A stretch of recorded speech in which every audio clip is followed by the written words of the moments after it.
اورماڑہ سکیونی کے مقام پر گجر ٹرالرز کا ڈیرا۔ مقامی ماہی گیروں نے غیر قانونی فشنگ میں مصروف گجر ٹرالرز کی ویڈیو وائرل کر دی۔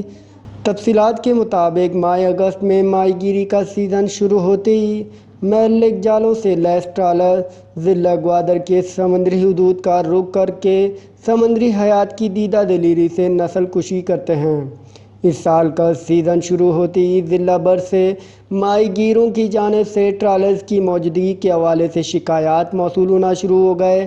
دوسری جانب محکمہ فشریز کا دعویٰ ہے کہ ضلع گوادر کے حدود میں فشریز ٹیم ہر وقت پیٹرولنگ میں مصروف ہے اور ان کے مطابق ضلع گوادر کے سمندری حدود میں ٹرالرز نہیں ہیں، جبکہ دوسری جانب آئے روز مقامی ماہی گیر سمندر میں موجود ٹرالرز کی ویڈیو بنا کر وائرل کرتے ہیں۔ مقامی ماہی گیروں کے مطابق ٹرالرز دیدہ دلیری کے ساتھ ساحل کنارے سمندری حیات کی نسل کشی میں بلا خوف و خطر پائے جاتے ہیں، مگر محکمے کی پیٹرولنگ ٹیم انہیں دیکھنے و ان کے خلاف کارروائی کرنے سے قاصر ہیں۔